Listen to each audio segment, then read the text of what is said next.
Eh bien, le grand bonjour, bien le bonjour à vous. Merci de votre présence aujourd'hui. On va démarrer un sujet qui est assez sympathique, qui est de savoir comment concilier l'écologie et ses finances pour pouvoir réaliser son projet d'habitat.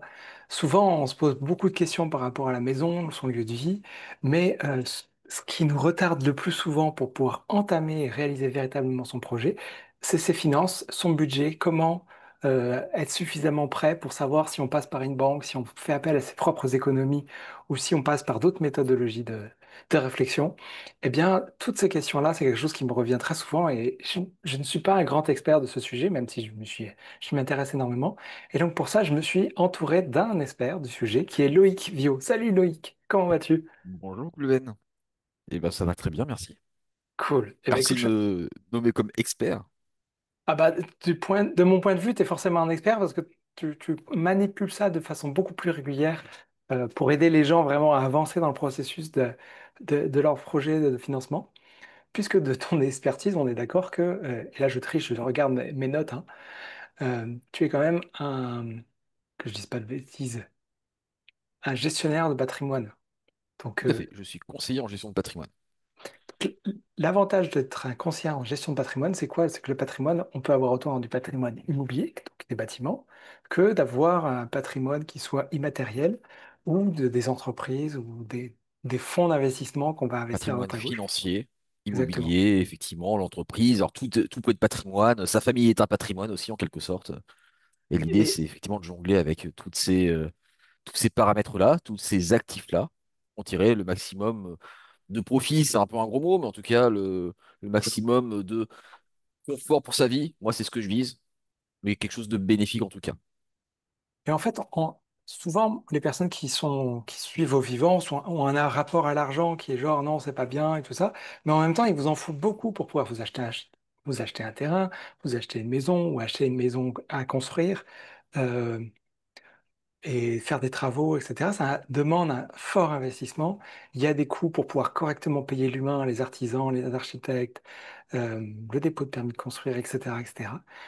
Eh bien, avoir comme patrimoine, simplement avoir de l'épargne pour pouvoir réaliser son propre projet, c'est aussi avoir un patrimoine. Et c'est pour ça que je trouvais ça vraiment pertinent de m'entourer de Loïc, de Loïc qui, bah, alors ça m'a étonné parce que dans tes compétences à l'origine, t'es un ingénieur en informatique.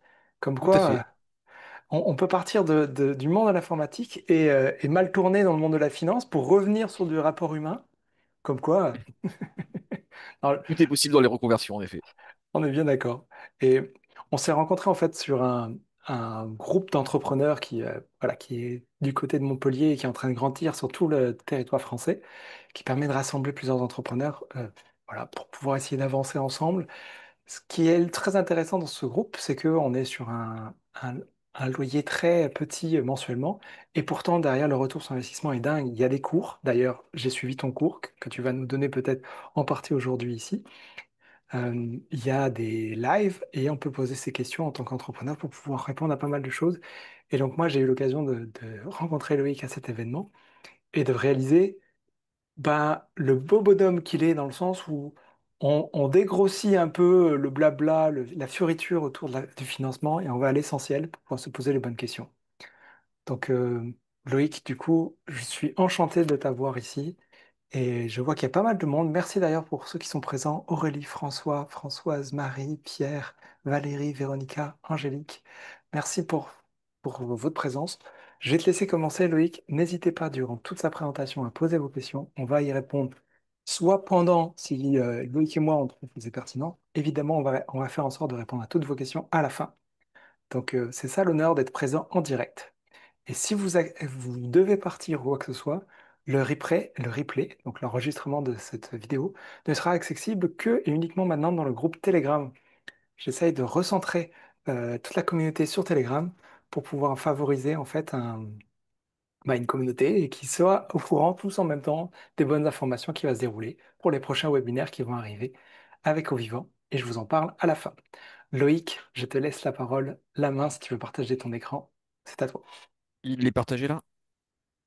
Alors, Est-ce que tout le monde voit mon écran? oui, logiquement. Ok, bon, bah parfait. Donc aujourd'hui, on va parler de concilier l'habitat écologique et les finances. au sens large et on va faire une transition vers l'investissement, vers un petit peu l'investissement aussi socialement responsable. On va faire aussi une transition autour de la gestion de patrimoine, mais vous verrez au fur et à mesure du déroulé des slides, il va y avoir une transition en douceur vers ce niveau-là. Pour me présenter avec mes mots et un peu plus en détail, du coup, je suis Loïc Viau. J'ai ouvert mon cabinet de conseil en gestion de patrimoine il y a 2 ans. Et j'accompagne des salariés, des cadres, des entrepreneurs, des chefs d'entreprise dans la gestion de leur patrimoine au travers de deux véhicules, l'investissement immobilier et l'investissement financier. On a tous des projets différents dans la vie, je les accompagne dans leurs projets de vie qui nécessitent souvent des finances. Ça peut être la préparation de la retraite, la préparation de la phase de dépendance pour ceux qui visent encore plus loin, autour des 75-80 ans. Mais ça peut être aussi la préparation des études des enfants, ou acquérir un bien immobilier, ou améliorer son niveau de vie, se construire un patrimoine, etc., etc. Et j'essaie de ramener et de démocratiser la finance pour montrer que c'est accessible, que ce n'est pas accessible qu'aux riches, et surtout, on a tous besoin dans sa vie de finances, financer ce qui nous tient à cœur. Hein, aujourd'hui, il n'y a rien qui est gratuit, ou très peu. Donc, l'idée, c'est d'optimiser tout ça. Et moi, je les guide dans leur stratégie financière pour mener à bien leur projet. Voilà pour ma petite présentation. Bien sûr, je suis un professionnel, je suis immatriculé au sein de l'autorité des marchés financiers. Donc, voilà, vous pourrez vérifier, il y a mon numéro en bas à gauche, mais voilà, je suis pas n'importe qui ici, mais en tout cas, je suis au moins dans un annuaire officiel pour légitimer mon rôle. Et moi, si je me permets d'inviter Loïc, c'est parce que j'ai vérifié. Ok. Donc, on va surtout parler investissement immobilier là dans un premier temps, puisque effectivement, on est là aussi pour parler de son habitat écologique, et donc c'est un investissement immobilier. Comme tout investissement immobilier, donc il y a deux types d'investissement immobilier. Le premier, c'est l'investissement pour sa résidence principale. Le deuxième, c'est l'investissement pour du locatif ou pour de l'achat-revente, en tout cas un véhicule d'investissement. Ce n'est pas pour habiter. Les critères sont assez communs dans l'investissement immobilier, peu importe le cas. Notamment, la question principale à se poser, c'est pourquoi on le fait? C'est quoi notre projet derrière? C'est quoi notre stratégie? Est-ce qu'on veut y habiter toute notre vie? Est-ce qu'on veut faire une opération d'achat-revente en mettant une plus-value dedans et pouvoir se racheter un bien immobilier encore plus grand, encore plus beau sur le coup d'après? Est-ce qu'on vise plutôt à l'horizon 10 ans? Est-ce qu'on vise que notre enfant puisse en hériter pour plus tard, pour quand on sera mort? Tous les cas sont différents, bien sûr. Je vous laisse surtout vous poser la question de pourquoi vous faites cet investissement immobilier. C'est important de vous poser la question. Bien sûr, après, il y a des critères qui sont beaucoup plus financiers. Par exemple, c'est quoi l'emplacement? Est-ce que l'emplacement est quelque chose que je vais plutôt prendre en campagne? Mais en campagne, ça veut dire loin des villes et donc pour aller travailler, potentiellement, je vais avoir d'autres types de frais, par exemple les frais de déplacement pour mettre de l'essence dans sa voiture, les frais d'autoroute et ce genre de choses. Est-ce que je vais plutôt avoir un emplacement au cœur des villes pour pouvoir tout faire à pied ou à vélo? C'est une question qui est importante à se poser à la fois pour soi, mais à la fois aussi pour sa stratégie future du après nous. Puisqu'il faut toujours garder en tête que nous, on est peut-être le propriétaire à l'instant T, mais pas forcément demain. Donc l'emplacement, c'est très important de le prendre en compte. L'emplacement, ça peut être aussi stratégique en termes de plus-value. Si on prend un emplacement, par exemple, très surévalué, très surcoté, dans les quartiers chics de Paris, on aura peut-être moins de plus-value que si on prend quelque chose qui a un fort potentiel de revente. C'est important de se poser la question. Personne ne peut prévoir l'avenir, mais par contre, on peut toujours se poser les bonnes questions à l'instant T. La cible de son bien immobilier, encore une fois, il y a l'instant T où on va être dedans si on veut faire sa résidence principale, mais le après. Ça sera quel type de clients qui vont racheter mon bien ou à qui je vais pouvoir louer mon bien. Est-ce que ça sera des étudiants? Est-ce que ça sera des gens qui sont plutôt sur une petite famille qui s'intéressent du coup à reprendre sur le côté habitat écologique? Eh ben, si on revend notre bien, ça sera peut-être quelqu'un qui a fibre écologique assez prononcée, du coup, ça veut dire qu'on se niche aussi sur notre bien et ça sera une vente sur un certain type de population. C'est important d'y penser. Le potentiel, bien sûr, hein, le potentiel du bien qu'on achète, qu'est-ce qu'on veut faire, à quel endroit, tout ça, c'est important de s'imaginer le potentiel qu'il a. Et enfin, l'autre critère ultra important, bah, c'est les finances, hein, on va pas se mentir, tout a un prix. Tout a un prix et rares sont ceux qui peuvent acheter les choses cash, surtout sur l'investissement immobilier, qui coûte au minimum du minimum sur de l'habitat, allez, on va dire 60 000 euros, peut-être, au minimum minimum sur un petit appartement, un petit studio, mais après, sur des choses beaucoup plus conséquentes, bah, à un prix beaucoup plus conséquent, c'est rare d'avoir l'argent sous la main à l'instant T. Et même quand on a l'argent à un instant T, c'est pas forcément la meilleure stratégie financière d'acheter cash. Bon, je vais pas rentrer trop dans le détail non plus, c'est pas le lieu ici, mais effectivement, il faut se poser la question de sa stratégie de financement. Bien sûr, bah, en fonction de la ville, hein, on a parlé de l'emplacement tout à l'heure, bah, en fonction des villes, on n'est pas sur le même prix au mètre carré. Donc là, c'est une petite image que nous a trouvé Goulven sur, bah, à la fois sur le prix au mètre carré, mais aussi son évolution. Il faut se poser la question de où est-ce qu'on en est, à combien on veut l'acheter, donc qu'est-ce qu'on peut acheter réellement par rapport au prix, mais surtout son potentiel de revalorisation. Et on voit que, par exemple, la Rennes, eh ben, d'après le graphique, ça a un peu baissé sur un an. Ok. Est-ce que ça veut dire que c'est le bon coup d'acheter maintenant sur Rennes? Qu'est-ce que ça veut dire réellement, puisque le prix au mètre carré, il est variable en fonction de la qualité du logement. Il y a un fort écart type, hein, donc entre la moyenne qui est exprimée ici et vraiment les logements qu'on achète, il y a une grosse différence, un gros delta. Donc, effectivement, c'est pas pareil aussi d'acheter en plein cœur du quartier bourgeois de Rennes. Bon, je connais pas du tout Rennes, hein, mais il y a sûrement un quartier bourgeois comme à chaque fois dans toutes les villes. Ou alors, est-ce qu'on va dans la première couronne de Rennes? Ça va pas être du tout les mêmes prix au mètre carré. Et donc, tout ça, voilà, faut essayer d'observer un peu tous ces paramètres-là pour se donner un ordre de grandeur de qu'est-ce qu'on peut avoir par rapport à notre projet. Ce qui est important, c'est de garder au cœur le projet de vie qu'on souhaite. Et après, on met les moyens, les ressources en conséquence. Pas l'inverse. C'est pas par rapport au prix qu'on va acheter un bien, il faut toujours avoir, c'est ce que je conseille, en tout cas, toujours avoir la vision d'abord, dans quoi on veut habiter. Et après, on va trouver le meilleur compromis par rapport aux différents paramètres. Si je peux Oui, ajouter Goulven, quelque chose, vas-y. le prix moyen quand on achète une maison en France, on est autour des 2000, 2200 euros le mètre carré. Quand on construit sa maison, ça va de 1800 à 2500 euros le mètre carré. Donc là, c'est juste des prix des grandes villes, puisqu'il y a 50% de la population en France qui vit dans des grandes villes. Mais dès qu'on est ailleurs, dans des régions beaucoup plus délaissées, comme le département de la Creuse, on peut être à 1000 euros le mètre carré. Il y a vraiment des écarts de prix qui sont très très conséquents. Et ce prix au mètre carré, ça c'est quand le bâtiment est déjà construit. On a d'autres tarifs, il y a d'autres prix, et ça on pourra approfondir ça ensemble si vous le souhaitez, quand vous achetez un terrain et que vous allez construire par la suite. Parce que le prix, il varie bien sûr en fonction de plein d'autres éléments. Merci Loïc. Tout à fait. Merci pour ton complément. On va parler un peu de financement. Pour entrer dans ce détail-là, forcément, bah, on est là pour parler finances, hein, c'est un peu ma spécialité, donc on va commencer à en parler. Le financement, comment ça se passe? On va avoir beaucoup de choses à acheter, des choses qui sont obligatoires que j'ai mis en rouge, et des choses qui sont optionnelles, on va dire, que j'ai laissées en noir. Donc, en obligatoire, bah, qu'est-ce qu'on a acheté? Il y a le foncier. C'est le bien immobilier. Alors, c'est soit le terrain, soit en plus la maison qu'on met sur le terrain, soit si on achète directement un bien immobilier, bah, c'est ce bien immobilier-là. Le foncier, voilà, c'est cette transaction entre un, euh, un acheteur et un vendeur.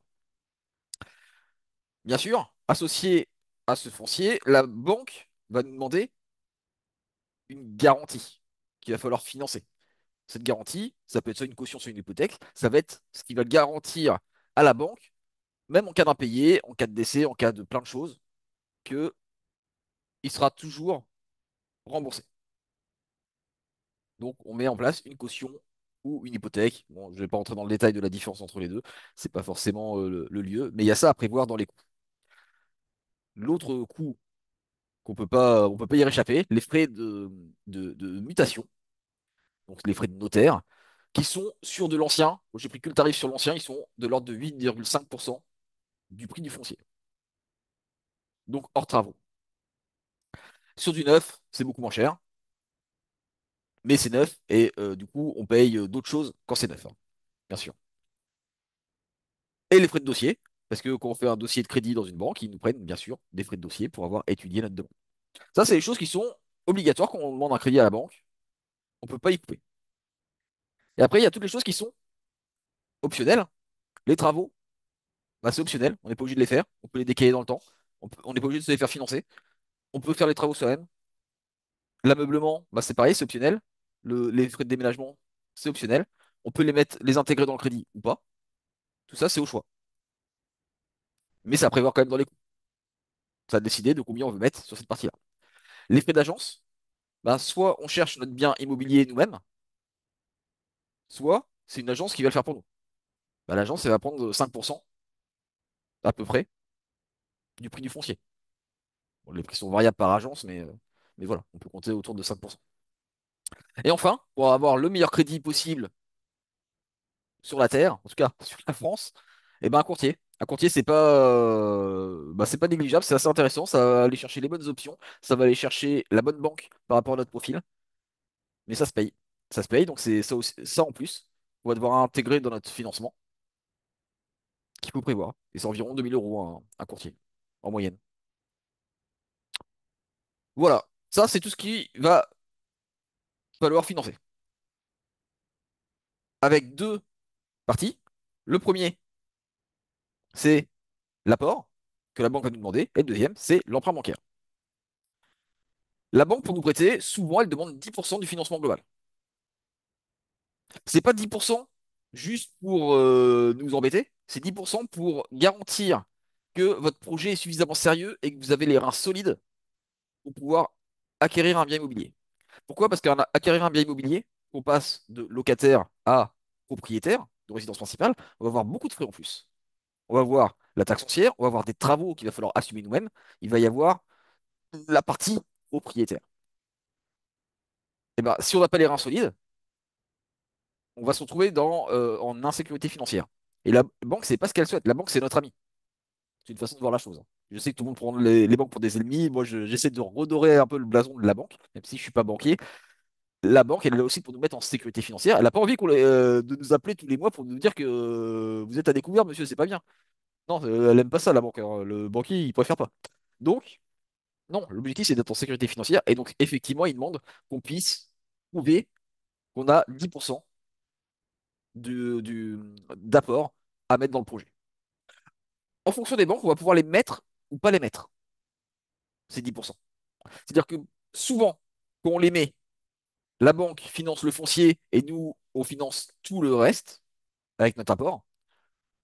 Et quand on a une bonne négo avec la banque, on garde les 10% sur notre compte. Et puis en fait, la banque finance l'ensemble.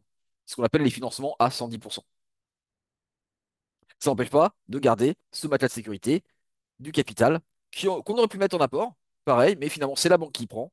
Et nous, on garde cet argent-là sous la main, au cas où. Et le au cas où qu'on est propriétaire est ultra important. Je donne exprès des notions très très basiques, hein, aujourd'hui. Si vous trouvez ça trop simple, pas assez expert, dites-le moi, n'hésitez pas, hein. Euh, je repars d'un niveau assez bas pour mettre au moins tout le monde à niveau sur qu'est-ce que ça veut dire le financement. Pour emprunter, la banque nous demande une autre chose que l'apport, c'est d'avoir suffisamment de salaire pour être sûr de pouvoir rembourser le crédit sans être impacté financièrement. Encore une fois, elle est là pour nous mettre en sécurité financière. C'est là où on parle de la fameuse règle des 35%. Comment ça se calcule? Eh bien, on prend son salaire annuel net avant impôt. Bon, certains, ils ont un 13e mois, donc on va l'intégrer dedans. On prend en gros le salaire annuel, on divise par 12, et ça nous fait un salaire mensualisé. On prend 35% de ce salaire-là. J'ai fait le calcul juste après, je vais vous montrer. Ça nous donne notre capacité de remboursement.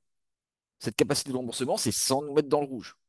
Ça nous laisse un reste à vivre, soi-disant suffisant pour pouvoir vivre convenablement sans être dans le rouge. Donc la banque est prête à nous prêter ces 35% et d'aller sur ce niveau d'endettement. Je sais ce que vous allez dire. En fonction de combien on gagne, le 35%, ça ne veut pas dire la même chose. Oui, c'est vrai. Mais la règle permet de marcher dans 90% des cas. Et puis pour les 10% des cas autres, eh ben, on peut potentiellement aller sur un endettement supérieur à 35%. C'est possible. Ce qui compte pour la banque, encore une fois, c'est la sécurité financière. Il y a toujours des exceptions, il y a toujours possibilité de négocier. On peut aller au-delà des 35% si on a plus de revenus, si on a prouvé que notre projet est économiquement viable. C'est ça qui compte réellement pour la banque. Mais effectivement, il y a une règle déjà de tri par défaut. Est-ce qu'on est dans les 35% ou pas? À partir de cette capacité de remboursement-là, eh ben, on le passe. Alors, soit c'est une formule compliquée, je ne vais pas vous la donner, soit on le passe dans un simulateur. Il y a des simulateurs partout sur Internet. Et puis, ça nous donne directement le montant qu'on est capable d'emprunter. Du coup, pour donner l'exemple, hein, je gagne 2000 euros par mois et j'ai un 13e mois. Ça me fait un salaire net avant impôt mensualisé de 2166 euros, hein. J'ai intégré le 13e mois en plus. Ça me fait une capacité de remboursement mensuel maximum de 758,10 euros. Je passe ce montant-là dans le simulateur magique. Bon, là, c'est le simulateur de meilleurtaux.com. Je mets 750 euros par mois de mensualité souhaitée sur 25 ans, puisque quand on est pour sa résidence principale en fonction de son âge, la banque accepte le 25 ans. Qu'on est plutôt investisseur, la banque est plutôt sur 20 ans. Tout se négocie, mais c'est l'ordre d'idée qu'il faut se donner. Et après, en fonction de son âge, effectivement, bon, quand on approche la retraite, elle a tendance à ne pas nous laisser aller sur 25 ans. J'ai pris le taux qui est actuellement sur meilleurtaux.com, un taux avant négo qui est un petit peu plus élevé que ce qu'on a actuellement en taux un peu partout en France. Mais bon, peu importe. L'ordre de grandeur, c'est ça. On peut, avec 2000 euros de salaire net avant impôt mensuel et un 13e mois, on peut tabler sur un montant en célibataire de 140 000 euros. Voilà comment ça se calcule. Il n'y a pas besoin d'aller voir son banquier pour faire ça. Je connais beaucoup de gens qui vont voir leur banquier pour leur demander c'est quoi ma capacité d'emprunt. En vrai, vous voyez, le calcul se fait assez simplement. Ça reste quelque chose de très mathématique. On passe ça dans un simulateur. Ça se fait tout seul. Et là, on est d'accord qu'il n'y a pas l'apport. Ça, ce n'est que ta capacité Voilà, d'emprunt. 140 000 euros. À ça, bah, faut se dire, si on veut vraiment emprunter 140 000 euros, bah, ça serait bien d'apporter ces 10% d'apport. Donc, 14 000 euros. On est sur 150 000 euros, mais pour financer tout ça. Parfait. Donc, travaux inclus. Va falloir aller chercher l'argent des travaux quelque part.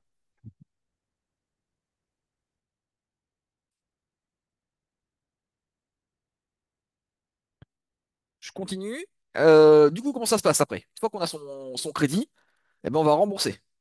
Ça mérite une petite explication, cette partie-là. Je vois beaucoup de clients qui ne comprennent pas le fonctionnement des crédits qui se remboursent au fur et à mesure du temps. Donc des crédits qui sont... Donc il y a deux types de crédits. Il y a des crédits où on rembourse tout le capital à la fin et des crédits où on rembourse le capital au fur et à mesure. Le premier cas est très rare. En tout cas, c'est un cas spécial pour les investisseurs. Le cas le plus classique, c'est effectivement des crédits amortissables où on rembourse le capital au fur et à mesure du temps. Qu'est-ce que ça veut dire concrètement? Donc, j'ai fait ce petit schéma-là. La mensualité, elle est découpée en trois parties. La partie assurance, puisqu'il faut assurer son prêt en cas d'incapacité de travail, en cas de décès. C'est important d'assurer son prêt. Auquel cas, l'assurance va rembourser tout le crédit, tout le capital restant dû à la banque automatiquement. Il y a les intérêts qu'on paye à la banque. C'est le fameux taux de 3,59%. Je crois que j'ai mis, oui, c'est ça, 3,59%. Ça, c'est de l'argent qu'on donne à la banque et on ne peut pas y couper. On pourra renégocier peut-être notre taux plus tard quand il sera plus faible, mais en attendant. Voilà, c'est des intérêts, c'est de l'argent perdu pour nous, c'est de l'argent. Paye la banque pour nous avoir prêté de l'argent. Et on rembourse une partie de capital. Et donc ça veut dire quoi concrètement? On avait, on avait 750 euros par mois à rembourser. Et donc c'est découpé ainsi. Une partie pour les assurances, donc peut-être 10 euros. Une partie pour les intérêts, peut-être sur les 750, allez, peut-être 400 euros sur la première année. Et 300, il reste 340 euros de capital qu'on rembourse. Et donc une vision année par année sur 25 ans, ça donne ça. La première année, on va payer un petit peu d'assurance, beaucoup d'intérêts et un petit peu de capital qu'on va rembourser. Et au fur et à mesure du temps, on paye toujours la même mensualité. On voit que on est toujours sur le même niveau de mensualité. Mais par contre, l'assurance ne bouge pas, mais les intérêts, au fur et à mesure, sont pris, les 3,59% sont pris sur le capital restant dû. Comme on rembourse du capital chaque année, les 3,59% au départ, ils sont sur les 140 000 euros qu'on a empruntés, mais l'année d'après, ils vont être sur 130 000 euros. Et l'année d'après, ils vont être sur 120 000 euros, etc., etc. C'est pour ça que, du coup, le, les intérêts continuent à diminuer dans le temps, mais que le capital continue à se rembourser de plus en plus dans le temps. Donc le coût réel du crédit, c'est l'assurance plus les intérêts. Et c'est ça qu'on passe de locataire à propriétaire, c'est ça qu'on paye réellement. Donc quand on est locataire, on paye de l'argent à un propriétaire, et donc c'est de l'argent perdu. Et ben quand on est propriétaire, on paye de l'argent, on paye une assurance et des intérêts à un assureur et à une banque. C'est de l'argent perdu aussi. En tout cas, c'est de l'argent perdu pour nous. De l'argent gagné pour la banque, hein, bien sûr. Par contre, on rembourse du capital. Et ce capital-là, c'est ça qui va donner notre... c'est ça qui va intégrer notre patrimoine. Dit autrement, notre patrimoine net, il va se calculer ainsi. La valeur de notre bien immobilier, qui va se bonifier dans le temps, moins le capital restant dû, qui va baisser dans le temps. Et donc, grâce à l'investissement immobilier, même en résidence principale, on a une création de richesse, puisque bah, à la fin du crédit, mais même en milieu de crédit, si on revend tout, on rembourse le capital à la banque, on récupère l'argent investi. Normalement, on ne fait pas de moins-value en immobilier ou normalement, je vais mettre des guillemets, hein, après il peut toujours rien avoir. Et en fait, c'est la différence des deux. Bah, c'est de l'argent qu'on a en cash. Le patrimoine net, c'est ce qu'on est capable de calculer à tout moment. Bah, si on vend tout et qu'on rembourse tous nos crédits, combien on a sur notre compte. Ça, ce patrimoine net, c'est important dans une vie, à l'échelle d'une vie. Quand on est dans une optique patrimoniale, tant qu'on est en phase active de semer des graines pour faire gonfler notre patrimoine, c'est important que ce patrimoine net augmente dans le temps. Pour pouvoir en profiter, notamment plus tard, notamment à la retraite, et potentiellement pour pouvoir le transmettre à nos enfants.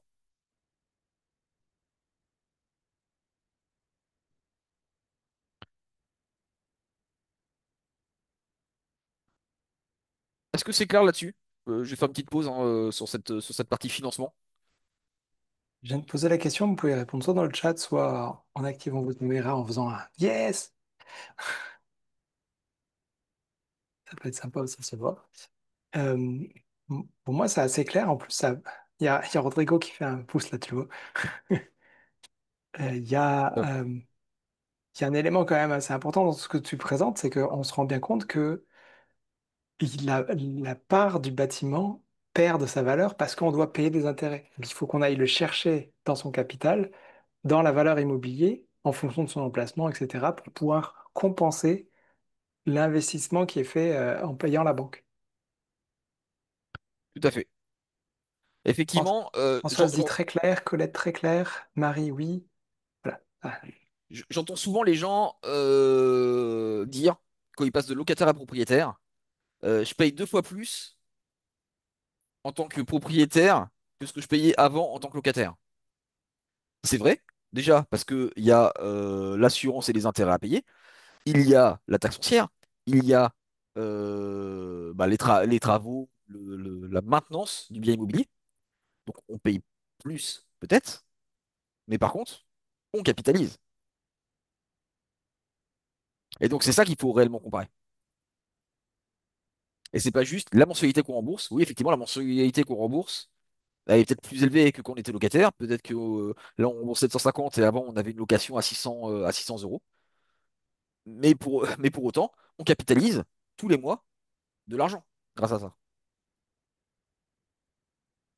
Et quand on investit sur de l'investissement locatif, c'est encore mieux, puisque il y a un locataire qui va nous donner de l'argent pour nous aider à rembourser le crédit, puisque c'est nous qui sommes le propriétaire.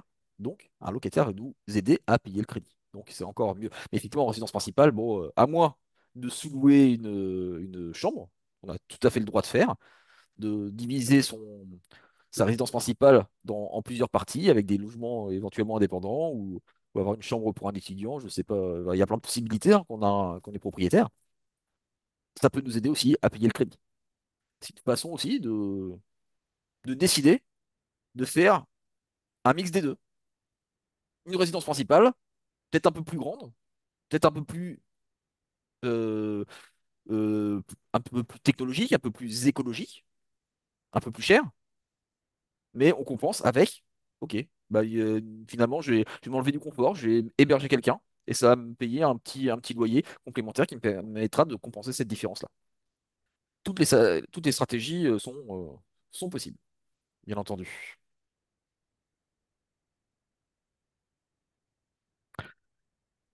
Pour parler un peu plus d'écologie, j'ai fait un exemple avec des chiffres un peu fictifs parce que les prix sont forcément tous différents dans toutes les villes en fonction de ce qu'on choisit, etc. Mais c'est pour montrer un petit peu aussi qu'est-ce qu'on peut gagner d'un point de vue patrimonial à faire de l'habitat écologique. Parce que là, j'ai parlé du financement, mais ça marche pour tous les types de crédits, que ce soit écologique ou pas. Mais là, du coup, j'ai essayé de faire un petit distinguo entre deux cas.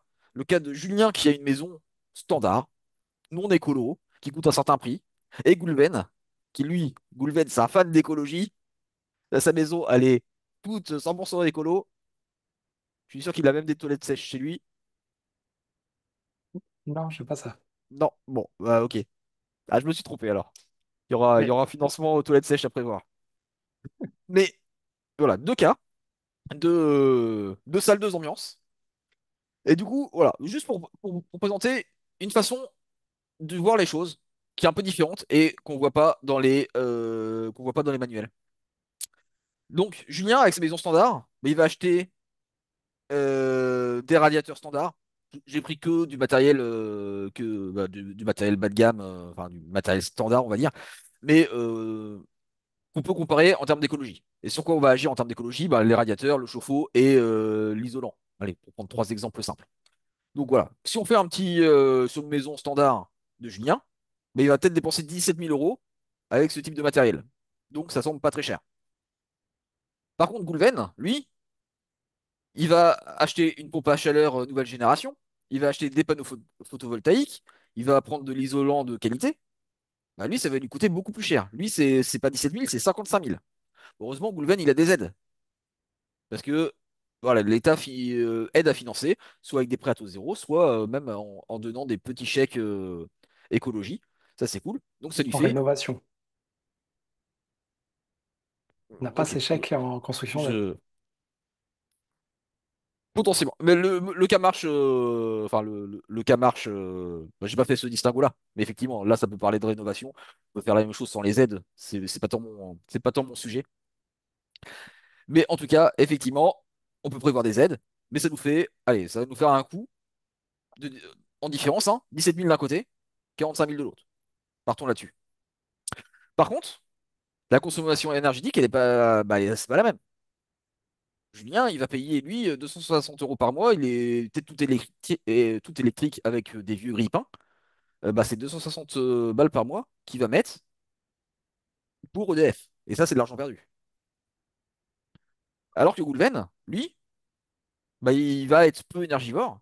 Lui, c'est peut-être que 60 euros par mois d'électricité qu'il va consommer.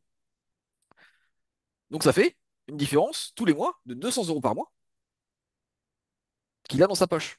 Ces 200 euros par mois, effectivement, d'un point de vue patrimonial, c'est intéressant parce que du coup, on peut très bien les considérer dans le coût réel. C'est-à-dire que là, on a peut-être payé plus cher à l'entrée, 45 000 au lieu de 17 000, mais les 200 euros par mois vont permettre de rembourser la différence, ce trou qu'on a creusé. Et donc, bon, j'ai fait ce petit calcul, encore une fois, avec des chiffres fictifs, c'est pas le plus important. On peut prévoir un ROI en 12 ans. L'idée, c'est de se Alors, calculer au bout de combien de temps, finalement, cette économie-là va être rentable pour moi. Et ça ROI, change beaucoup de choses, parce que du coup, c'est 200 euros de loyer de moins qu'on va donner en mensualité à la banque. Ces 200 euros là vont permettre de rembourser le crédit, comme si c'était un locataire qui nous payait 200 euros par mois. On peut voir les choses sur cet angle-là pour se dire finalement, mettre plus cher, pour faire des économies d'énergie, ça permet de rajouter une petite source de revenus supplémentaire. il y a deux choses. Le ROI, qu'est-ce que ça veut dire? Et deuxième question, en plus de ça, le coût de l'énergie augmente chaque année. Alors, ROI, qu'est-ce que ça veut dire? Ça veut dire retour sur investissement, Return on Invest. C'est un nom assez. Oui, je suis désolé, j'ai fait ce petit raccourci. Pardon. Donc, retour sur investissement, en combien de temps on peut retomber sur nos pattes? Donc, en combien de temps je peux compenser la différence entre les 45 000 que j'ai payés ici et les 17 000? Donc, à 200 euros par mois, il me faut 12 ans. Si j'arrive à économiser 200 euros d'électricité par mois. Ça veut dire que au bout de 12 ans, mon matériel est rentable et je peux commencer à le renouveler si je veux. Ou sinon, je peux encaisser ces loyers de 200 euros par mois dans ma poche. L'autre point, et là tu as tout à fait raison, l'électricité, elle augmente sur deux aspects. Le premier aspect, c'est le coût du kilowattheure. Notamment depuis la guerre en Ukraine, il a fortement explosé et là, il se réajuste un petit peu. Il rebaisse là depuis cette année. Il commence à rebaisser un petit peu. Pas autant qu'avant le début de la guerre en Ukraine, hein, mais voilà, il est passé de 0,20 à 0,18. Ok, bon. Mais globalement, dans le temps, ça prend 3% par an, hein. Là, j'ai regardé depuis 10 ans. Parce que moi, j'ai fait une étude pour mes panneaux solaires, comme tu le sais, Goulven. Ça prend 3% par an en moyenne depuis 10 ans. Donc ouais, faut compter que ça augmente. Et ça augmente sur l'aspect kilowattheure et ça augmente sur l'aspect taxe. Les taxes d'acheminement, elles augmentent de plus en plus. Et ces 200 euros économisés, c'est 200 euros net. Il n'y a aucune taxe dessus. Et ça, c'est important de le noter. Et quand moi, j'ai mis mes panneaux photovoltaïques, j'ai calculé le rendement. Donc moi, je l'ai fait chez moi, hein, à titre personnel. Je suis réellement passé d'une facture d'électricité de 260 à 60 euros par mois, hein, pour de vrai. Donc ce chiffre-là n'est pas fictif pour moi, hein, c'est juste avec mon investissement de panneaux photovoltaïques. Et par contre, le rendement, effectivement, lui, il est net. C'est-à-dire que tout ce que j'autoconsomme, c'est net dans ma poche. C'est de l'argent que je donne pas taxé. Donc c'est de l'argent net, ça correspond à un investissement net de fiscalité.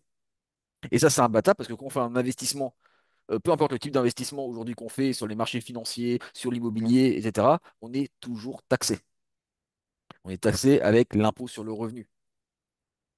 Et puis la CSG, CRDS et j'en passe, hein. Toutes les taxes qu'on peut imaginer. Là, c'est juste net dans sa poche. L'argent qu'on arrive à économiser, c'est toujours net. Et ça, c'est magique. Si je peux me permettre, Loïc, de rebondir là-dessus, euh, c'est hyper important de relocaliser la production de production d'énergie renouvelable chez soi. Parce que, en fait, dès qu'on essaie de financer des énergies renouvelables à l'extérieur, comme des champs panneaux solaires ou de l'éolien, l'hydraulique, c'est autre chose. Parce que je trouve que ça reste toujours très cohérent et pertinent, parce que c'est capable d'être activé quand on en a besoin, et pas quand il y a du vent ou quand il y a du soleil. Et, et en fait, il y a un énorme décalage aujourd'hui, après 20 ans d'installation solaire et éolien à travers l'Europe.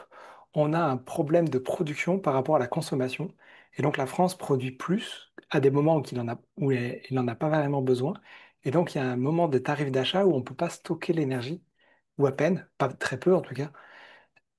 Ce qui fait que on est perdant dans la transition écologique, quelque chose que j'ai défendu pendant 20 ans, hein. Ça fait 20 ans que je travaille, ça fait 20 ans que je défends l'écologie. Et aujourd'hui, quand je constate les faits économiques de qu'est-ce qui nous revient, nous, citoyens, par rapport à l'investissement qu'on a pu investir dans la transition écologique au niveau européen, eh bien, c'est toujours les mêmes gigailles, mais pas forcément nous. Donc aujourd'hui, je vous invite à faire les deux si vous trouvez que c'est toujours pertinent, sinon d'avoir plutôt à investir dans de l'énergie renouvelable chez vous, parce que vous allez y retrouver la différence. Donc ça permet de rebondir sur ce que dit François, les taxes servent à financer la transition écologique. Après avoir doublé, il prévoit une autre doublement avec la nouvelle loi de programmation. Et on est bien d'accord que l'hydraulique est la meilleure solution, car le rendement est de 100%, alors que ce n'est pas le cas dans l'éolien et le solaire. Tout à fait. Sauf que l'hydraulique, il est lié à quels sont les espaces qui vont être disponibles pour pouvoir noyer un village quand on installe un nouveau barrage. C'est pas la même chose. Donc vive l'autonomie énergétique. Merci François. Et ton retour. Loïc, à ton tour. Ouais. L'autonomie, c'est vrai que enfin, moi j'y croyais pas hein, à l'installation de mes panneaux photovoltaïques et en fait les chiffres parlent d'eux-mêmes hein. Donc c'est important sur l'aspect financier. Pour le reste, bah, c'est pas trop mon domaine hein, enfin, l'écologie et l'autoconsommation. Ce n'était pas mon domaine avant, mais voilà, je m'y suis intéressé pour et j'en ai parlé avec Gouven, hein, donc ça m'a spécialement intéressé. Et non, en termes de rentabilité financière, c'est essentiel. Après, je ne suis, je ne sais pas ce que fera le gouvernement, mais je pense qu'ils seront aussi amenés à taxer ce genre de choses dans un futur, plus ou moins lointain. Pour l'instant, ils n'en parlent pas, mais je suppose, comme tout ce qui fonctionne bien, ils s'amusent à le taxer. Donc peut-être qu'un jour, ils taxeront les panneaux photovoltaïques ou le kilowattheure autogénéré. Peut-être qu'ils le feront, parce que effectivement, laisser passer autant d'argent net dans la poche, sans que l'État touche de l'argent, peut-être qu'au bout d'un moment, ça posera un problème. Je, je ne sais pas en parler. Bon, tant que ça marche, en tout cas, faut l'utiliser. Ce qui est important aussi sur ces 200 euros par mois, il y a une façon saine et une façon malsaine de les économiser. La façon malsaine, c'est que on le monitore pas et on n'en fait rien, ça rentre dans notre consommation usuelle, ça rentre sur notre compte courant et on fait nos courses avec, etc. Et c'est de l'argent qui est noyé dans la masse et c'est de l'argent perdu. La façon saine, c'est que ces 200 euros par mois vont servir à quelque chose. Ce qu'on a économisé, ils vont servir à quelque chose. Soit ils servent, ils ont une destination pour rembourser le crédit plus vite, soit ils ont une destination pour renouveler le matériel plus vite, le matériel, hein, donc l'isolant ou les panneaux photovoltaïques ou ce genre de choses. Soit ils ont une vocation de construction patrimoniale, donc ils sont épargnés pour être investis quelque part, dans de l'écologie, dans autre chose. Peu importe, mais il faut qu'il ait une destination. L'argent qui n'a pas de destination est officiellement perdu. Gardez-le en tête ça parce que ça marche pour tout dans la vie.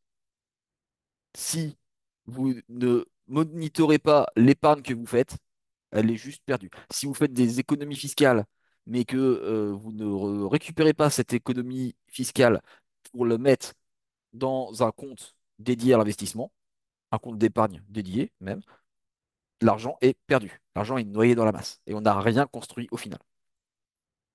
Gardez-le en tête, cette partie-là, parce que c'est une règle patrimoniale ultra importante. S'il devait en rester qu'une règle, ça serait celle-là. L'argent non épargné est définitivement perdu. Bonne transition, parlons patrimoine. Donc là, c'est une transition que je fais sur sur cette partie économie. Qu'est-ce qu'on fait avec ces économies? Eh ben, on se construit un patrimoine. Se construire un patrimoine, ça se passe en plusieurs étages. Le premier étage, déjà, c'est d'avoir sa résidence principale, ou enfin, en tout cas d'avoir un logement. Que ce soit être locataire ou être propriétaire d'une résidence principale, il faut avoir un logement. Ça fait partie des besoins primaires de la pyramide de Maslow et tout ça. Il faut habiter quelque part, sinon ça sert à rien de commencer à parler d'investissement ou de construction de patrimoine. Premier étage de la fusée. Ensuite, Point essentiel, une épargne de précaution. Il y a plusieurs aspects. Déjà, il y a l'épargne de précaution pour gérer sa vie. Dans la vie, il peut y avoir des fluctuations de revenus.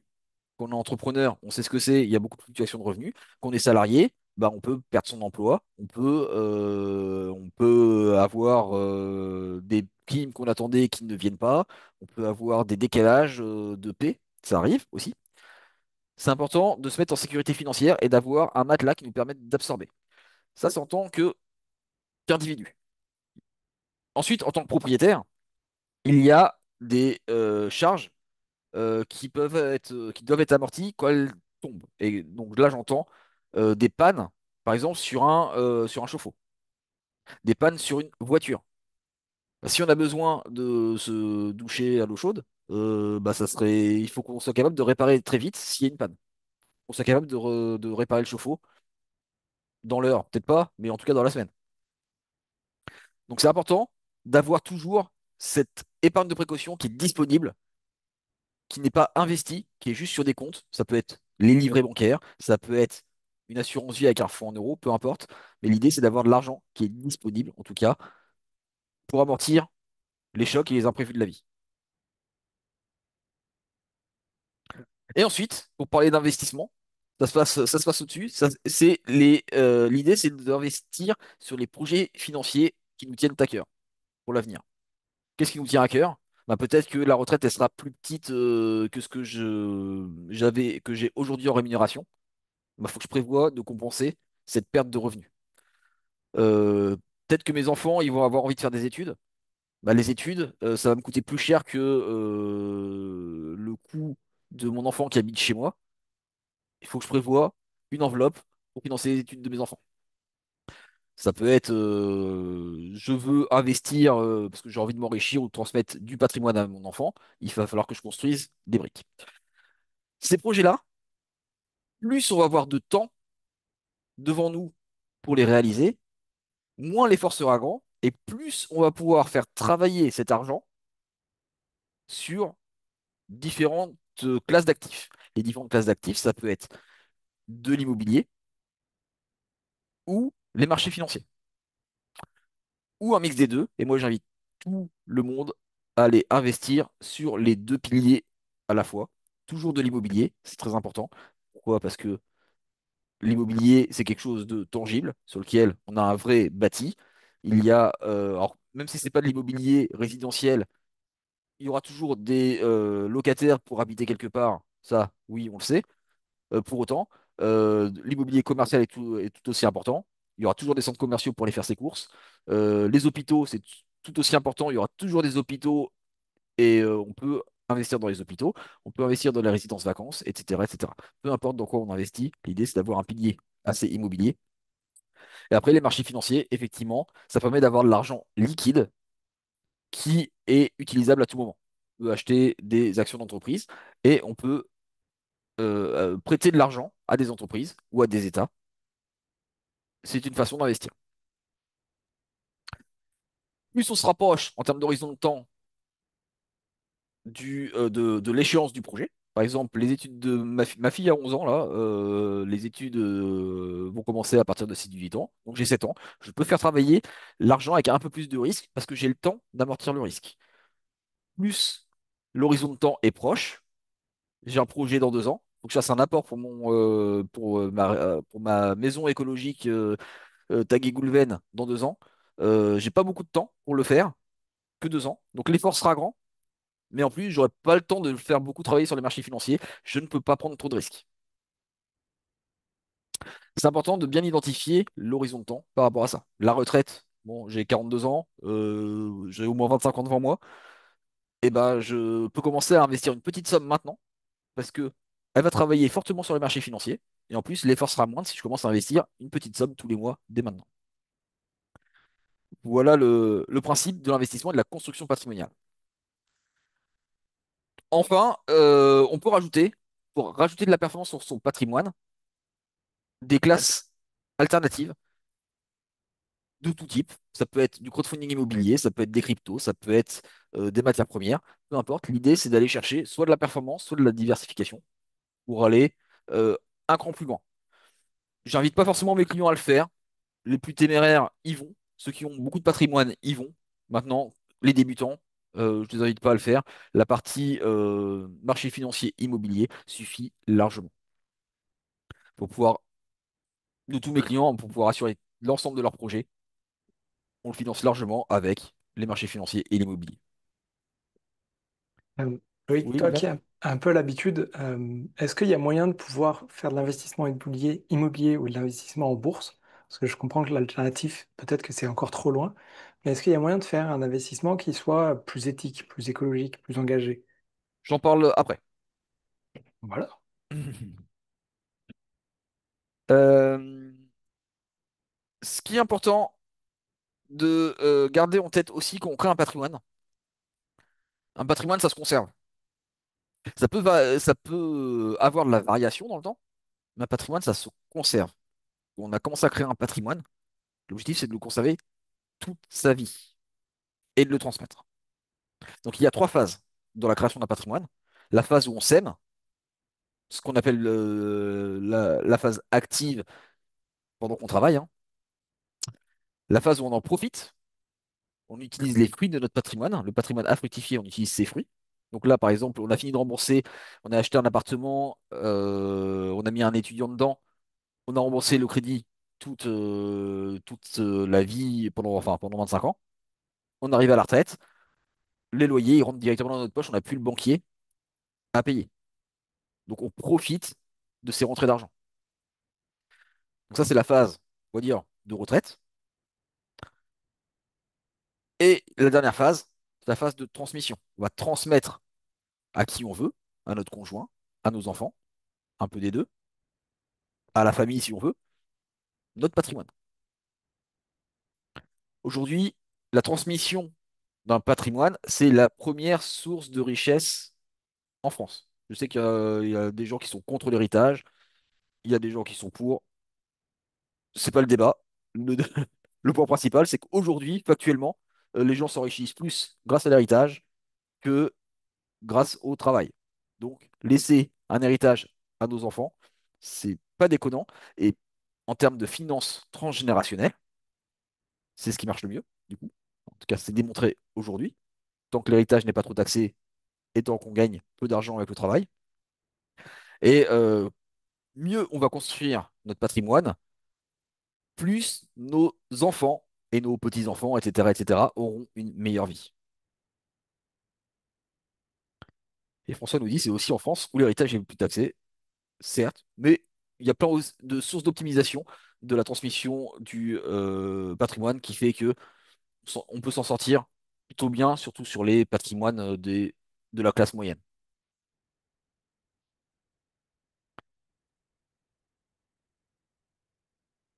Il y a quatre leviers pour construire un patrimoine avec le moins d'efforts possible. Le premier, c'est notre capacité d'épargne. Je vous invite réellement à faire le point sur votre capacité d'épargne. La capacité d'épargne, c'est la différence entre ce que vous gagnez et ce que vous dépensez. C'est aussi bête que ça. Pour autant, quand on arrive à stabiliser une épargne et plus forte sera notre épargne, plus vite s'élèvera notre patrimoine. Ça fait toute la différence. On peut parler de rendement, on peut parler de plein d'autres choses. La vraie vérité, c'est que plus on va mettre d'argent dans la machine, plus le moteur il va tourner et plus on pourra transmettre à la sortie. L'autre point, pour élever son patrimoine le plus vite, c'est les revenus locatifs. Plus on fait rentrer d'argent, plus notre patrimoine il va s'élever rapidement. Et en plus, les revenus locatifs, ils peuvent permettre de rembourser le financement de la banque, qui est un troisième levier. On peut emprunter aujourd'hui pour investir. C'est un levier énorme qui existe que en France. Sur les crédits amortissables, clairement, c'est que en France. Je connais pas tous les pays non plus, hein. Mais clairement, on est bien loti en France par rapport à ça.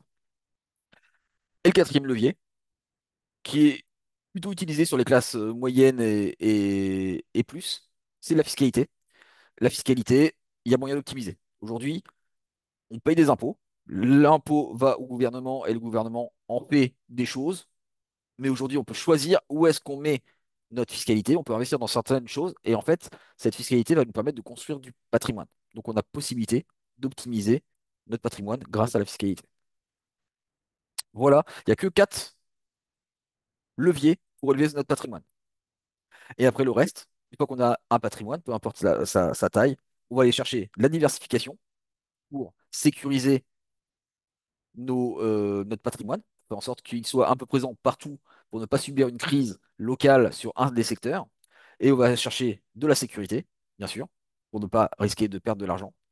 Et on va aller chercher de la performance, un petit peu, parce que l'objectif quand même d'investir, c'est de faire croître notre patrimoine de manière passive, que notre argent travaille pour nous et qu'on n'ait pas besoin de travailler, que travailler pour gagner de l'argent.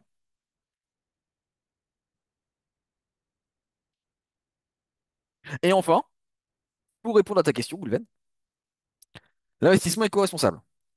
Sur les deux piliers, il y a le pilier immobilier, sur lequel, effectivement, on peut investir dans l'immobilier et il y a des choses intéressantes autour de la rénovation des passoires thermiques en cœur de ville, et notamment avec des programmes défiscalisants, notamment le programme de Normandie, qui permet d'avoir un gain fiscal si on rénove dans certaines villes des passoires thermiques et bien sûr avec des artisans qui sont agréés à faire ce genre de choses. C'est des investissements ultra rentables. En tout cas, aujourd'hui, c'est ce que je vends le plus à titre personnel. Ce genre d'investissement, ça tourne très bien. C'est une façon de se dire, il y a deux aspects. Déjà, c'est des matériaux écologiques. Le bien, il est en RE 2020 en sortie, donc c'est ce qu'il y a de mieux, je pense. Goulven, t'es mieux calé que moi, mais bon, je pense que on est C'est plutôt c'est déjà bon. très bien. Ok. Ouh. Et ça, Pascal, c'est obligatoire. c'est déjà C'est un très bien. critère obligatoire pour l'État pour pouvoir bénéficier de la défiscalisation associée aux de Normandie. Donc, en gros, quand on signe pour ça, si on veut avoir le gain fiscal derrière qui va nous aider à rembourser le crédit, bah, faut faire patte blanche sur le fait qu'on ait bien fait les travaux avec les bons matériaux et les bons artisans. Et donc ça, c'est le premier aspect, les bons matériaux, mais surtout le cœur de ville. Parce qu'aujourd'hui, enfin, on avait tendance jusqu'à cette année à construire toujours dans des nouveaux endroits des trucs nouveaux, mais on délaissait les cœurs de ville. Et les cœurs de ville sont vieillissants, clairement. À part dans les grandes villes comme Nice, enfin toutes les grandes villes qu'on a présentées au départ. La vérité, c'est que dans tous les villages, les cœurs de ville, ils sont dégueulasses, hein. Donc rénover ces cœurs de ville, ça redonne à la fois une économie sur la ville parce que du coup il y a des petits magasins qui vont se créer, mais en plus bah, ça redore le blason du cœur de ville. Et les gens, en plus, comme ils sont dans le cœur de ville, bah, ils font tout à pied ou à vélo. Pas quand ils sont obligés de faire 20 km avant d'aller au premier guichet bancaire, hein. Le temps moyen passé en voiture pour les Français, c'est 1 heure quand même, hein. Qu'on soit en Ouais, ville ou qu'on soit en campagne. ok, bon bah je sais pas, mais en tout cas, moi l'idée de base, je la trouve plutôt bonne. Que l'État, parce que c'est l'État, hein, mine de rien, on a beaucoup critiqué souvent l'État, c'est l'État qui propose ce programme défiscalisant pour aider les investisseurs à investir sur ce genre de biens, pour que les locataires ils soient plutôt bien, bien lotis, on peut le dire. Et en plus, il y a un encadrement des loyers. Donc l'investisseur il ne fait pas du surprofit sur le locataire. Donc quelque chose de plutôt éco-responsable. Ça porte son nom. C'est pas que écologique, c'est aussi une responsabilité sociale par rapport à ça. L'autre investissement immobilier, moi je le mets ça dans la catégorie immobilière, c'est les forêts. On peut investir dans les forêts. Les forêts, alors les forêts ça brûle, vous allez me dire, oui. Je pense que cet été, on a vu des forêts qui brûlaient. Bon, c'est pas cool, ça arrive tous les ans, c'est pas cool. Mais il n'y a pas que des forêts qui brûlent. Il y a des forêts où on coupe du bois. Il y a des forêts où on coupe du bois qui permettent d'alimenter la chaîne française de la menuiserie. Il y a des forêts qui tournent bien et qui permettent de refroidir un peu la planète. Bon, peut-être que j'abuse un peu quand je dis ça, en tout cas de déréchauffer un petit peu les alentours. Les forêts, l'investissement dans les forêts, c'est pas juste on achète une forêt et ça se passe tout seul. Il y a des conseils scientifiques qui vont gérer la forêt et qui vont définir la stratégie de coupe de bois et de replantation des bois. Alors, faudrait creuser, ça mériterait une présentation d'1 heure, hein, si je devais parler des groupements forestiers et de l'investissement là-dedans. Mais ça existe, c'est très intéressant aussi fiscalement. Aujourd'hui, l'État nous aide à investir dans les forêts. et ça fait un petit rendement, pas trop gros, mais suffisant. Troisième type de solution, donc là je suis pas allé sur l'écologie, je suis allé sur plutôt le côté social, c'est le viager solidaire. Le viager solidaire, pareil, il y a un avantage fiscal sur l'investissement en viager solidaire. Le viager solidaire, c'est pour aider les personnes âgées, plutôt que de partir en EHPAD, de les aider au maintien à domicile. Parce que la plupart des personnes âgées qui deviennent dépendants, ils ont quand même pas envie de quitter leur maison.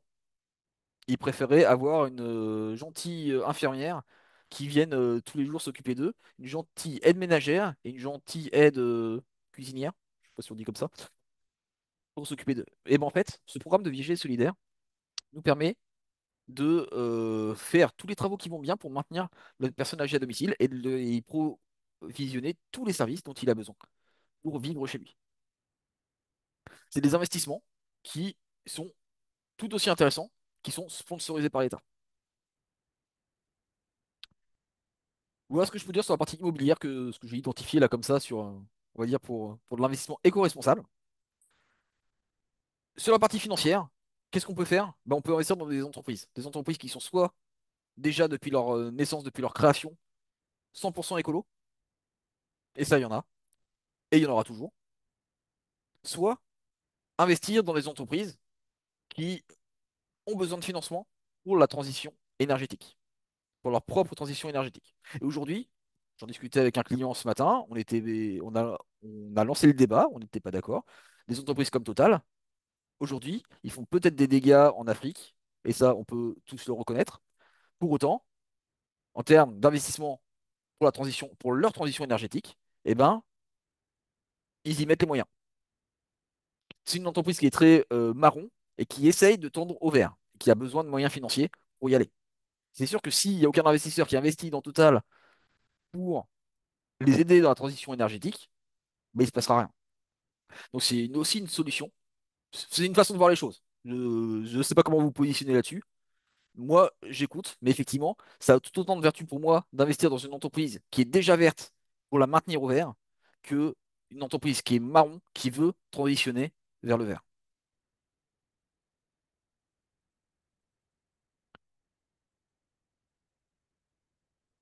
En synthèse de tout ça, j'ai fait des jolies phrases, donc je vais vous les dire.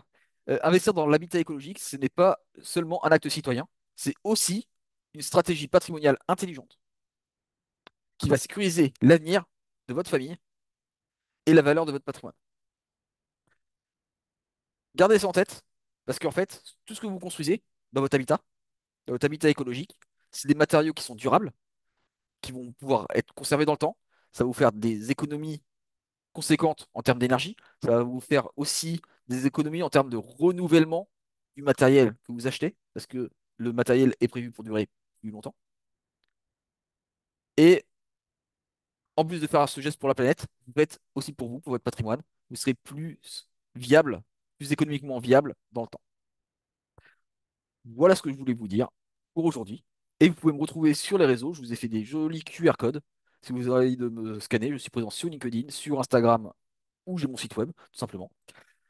Moi, je propose, comme je le disais en introduction, d'accompagner des gens dans leurs projets financiers, de faire les stratégies financières et de leur trouver les bons investissements qui vont permettre de mettre en œuvre leur stratégie financière. C'est mon métier.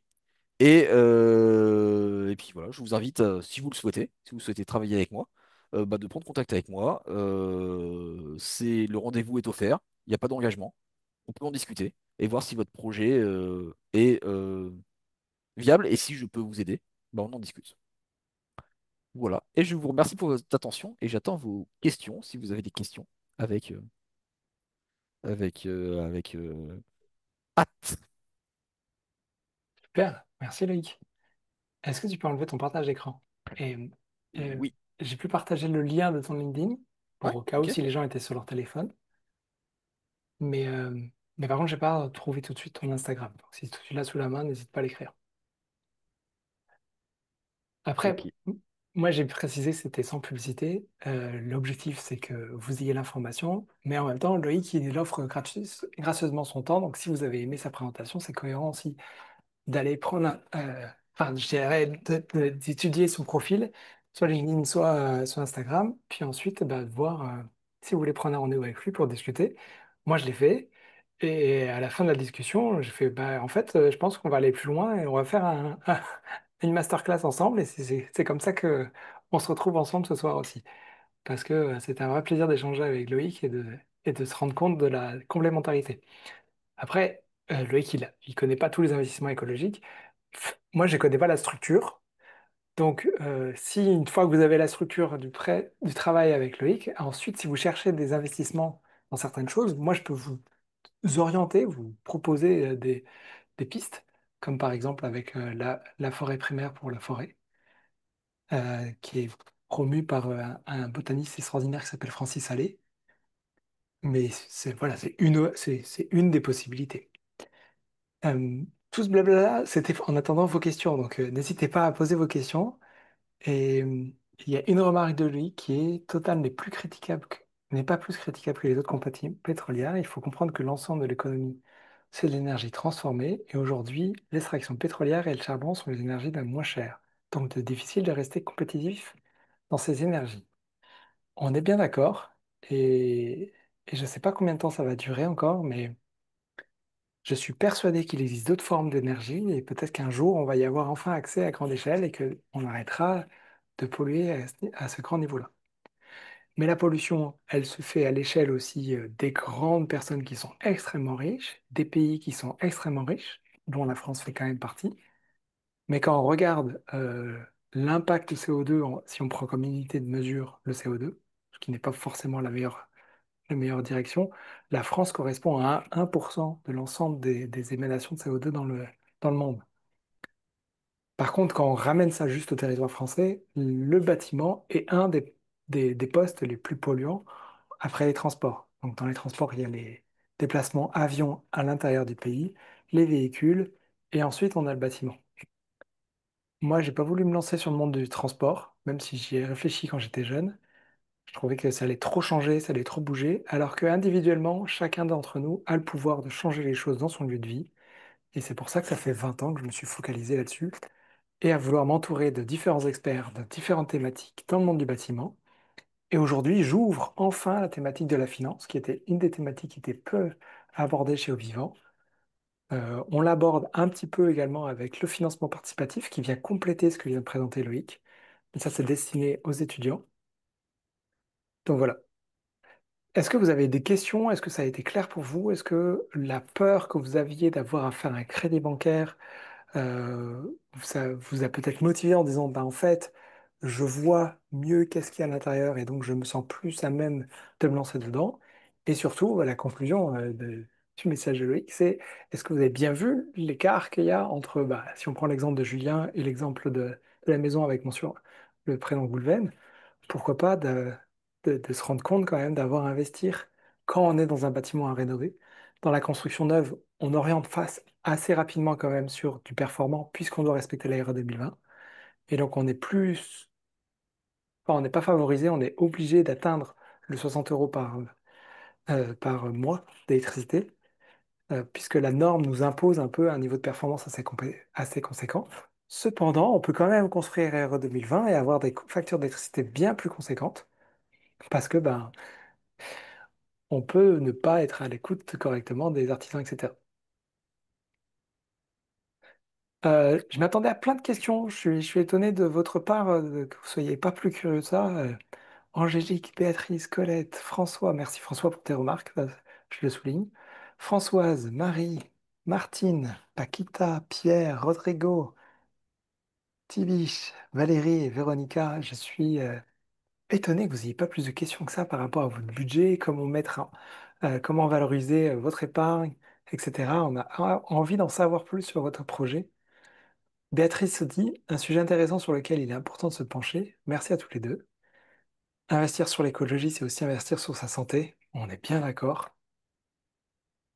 L'humain passe 90% de son temps maintenant dans un lieu de vie qui est un bâtiment, soit sa maison, soit son lieu de travail. Donc, à première vue, l'air qu'on respire, il est lié à ce qui rentre dans le bâtiment aussi. Ensuite, il y a l'alimentation avec l'eau et les repas que l'on prend. Donc, bah, comme on passe 90% de son temps dans un lieu qui est fermé, je pense que c'est important d'avoir se poser les bonnes questions sur son lieu de vie aussi. Et François disait, il y a des difficultés d'échelle pour un pays comme la France. Il est difficile d'assumer une énergie abondante, peu chère et disponible en tout temps. C'est D'assurer. vrai. J'ai dit d'assumer au lieu d'assurer. Je suis d'accord. Euh, Moi, j'avais une question, Loïc, par rapport au fait que quand on a un petit peu d'épargne, mais elle n'est pas suffisante pour pouvoir, par exemple, s'acheter une maison. Imaginons, on va dire, il y a eu pas très longtemps, il y a quoi, 2 semaines, j'étais en ligne avec quelqu'un qui cherchait à savoir si c'était pertinent pour elle de suivre la formation. Et elle me disait, moi, j'ai 40 000 € pour construire ma maison. Je lui disais que c'était pas suffisant pour pouvoir s'acheter un terrain et construire, évidemment. Et Mhm. donc, je lui disais que peut-être qu'il fallait trouver euh, de l'investissement dans quelque chose qui était risqué, mais qui lui permettait d'aller augmenter un peu son capital. Est-ce que ça, c'est le genre de choses que toi, tu amènes à réfléchir aussi? Oui, mais par contre, je dis tout l'inverse. J'imagine. On, Parce que, on- on va pas aller chercher du tout du placement risqué, parce que qui dit risqué, pour espérer avoir un peu de rendement, dit qu'on prend le risque de tout perdre aussi. On n'est pas du tout a priori sur ce genre de profil, parce qu'elle pourra pas forcément se refaire si elle perd ses 40 000 euros. Donc on serait plutôt sur éventuellement investir dans des choses plutôt sécures pour gonfler son apport encore et encore. Mais par contre, si dans l'immédiat, plutôt aller chercher, voir comment elle pourrait réussir à faire financer ce bien. Soit il y a deux possibilités, soit en demandant à la banque, et donc il faut oui, qu'elle ait une ça lui capacité fait un d'emprunt et apport. refaire cette règle de calcul, soit s'associer avec quelqu'un avec bon, se mettre en couple, hein, c'est une façon de s'associer aussi, s'associer avec d'autres personnes, parce que voilà, si les 40 000 ne sont pas suffisants, il faut trouver des solutions de financement autres. Mais espérer faire x2 ou je ne sais pas quoi avec un placement à risque, c'est prendre le risque de tout perdre. On est bien d'accord. Euh, Béatrice demande, ce qui m'intéresse également, ce sont les montages financiers via des structures juridiques, entre parenthèses type holding, car en individuel, il y a beaucoup de taxes qui sont très élevées. Est-ce que tu aurais un regard là-dessus? Oui, alors j'ai un regard sur la partie résidence principale. La question se pose pas ou se pose dans certains cas particuliers, mais le résidence principale aujourd'hui, l'avantage en France, c'est que quand on le détient en nom propre, on ne paye pas de fiscalité sur la plus-value lors de la revente. Ça, c'est un gros avantage qu'on a en France, et du coup, à partir du moment où on le met en société, ce bien-là, il ne nous appartient plus, il appartient à la société. Donc du coup, il n'a plus cet avantage-là. Donc c'est un point qui peut être assez dommageable. Après, il peut y avoir des montages intéressants à faire quand on est déjà entrepreneur, qu'on a déjà une société, de pouvoir créer une holding pour pouvoir transférer les fonds avec moins de taxes d'une société d'investissement immobilière, enfin entre notre société de travail et la société d'investissement. C'est quelque chose qui se fait, des montages un peu complexes. Par contre, il faut avoir conscience que l'argent ne nous appartient toujours pas. C'est-à-dire que tant que l'argent est dans les sociétés, peu importe la structure sociétale, mais l'argent qui est côté société, il ne peut être utilisé que dans le cadre des statuts de la société. Mais il ne nous appartient pas, l'argent. Donc c'est pas du patrimoine personnel, c'est du patrimoine de société concret. C'est important de le garder en tête parce qu'au moment où on va vouloir récupérer l'argent, ben, on va payer 30% de dividendes dans tous les cas. Si on se paye en dividende, si on se paye en salaire, la taxe est encore plus élevée. Donc Entre c'est-à-dire qu'on a 45 et double 60. imposition en fait quand on fait ce genre de choses. On a une imposition de la société 15% ou 25% si on dépasse le seuil. Donc on paye cette imposition-là déjà tous les ans. Mais en plus, on paye l'imposition sur les dividendes qu'on veut s'en servir à titre personnel. Donc le montage, ça se fait, hein, je dis pas que ça se fait jamais, mais il faut voir les conditions. Et là, les conditions, elles sont vraiment propres à chaque entrepreneur, parce que c'est plutôt les entrepreneurs qui sont concernés par ce genre de montage. ou pour des gens, des particuliers. Moi, par exemple, j'ai une société euh, que d'investissement. J'ai une SCI pour l'immobilier. Moi, mon intérêt, il est fiscal parce que fiscal et successoral, donc c'est pour du très long terme. C'est-à-dire que je ne prévois pas de toucher l'argent du tout. En fait, l'argent, il continue à travailler dans la société. Donc, je ne paye pas d'imposition. Je paye l'impôt sur les sociétés, c'est tout. Et l'argent, il travaille au sein de la société. Je ne compte pas le récupérer. Voilà, c'est ça qui est important de se garder en tête. Si l'argent, il travaille dans une société, ben, il appartient à la société. Après, on en fait ce qu'on veut. Et donc, c'est en fonction de sa situation personnelle et professionnelle. J'ai un entrepreneur qui m'a posé cette question-là, qui vit que pour sa société. Il travaille beaucoup, beaucoup, beaucoup. Il fait que travailler. Et donc, même quand il est en déplacement, quand il fait des hôtels, restaurants, quand il part en voyage, en fait, c'est professionnel. C'est un Instagrammeur, donc il se filme en train de manger au resto. Ça fait, il a une certaine cohérence. Donc, son patrimoine, il est essentiellement en société. Mais par contre, à la question du comment on finance les études des enfants, bah, il n'a pas d'enfant. Donc il ne se pose pas la question. Mais quand il aura des enfants, il sera bien embêté. Parce que le patrimoine, il sera en société. Et pour le rapatrier à titre personnel, pour pouvoir financer les études des enfants qui n'ont rien à voir avec les statuts de sa société, hein, sauf s'il veut Instagrammer son enfant. Alors, bon, on peut toujours trouver des excuses.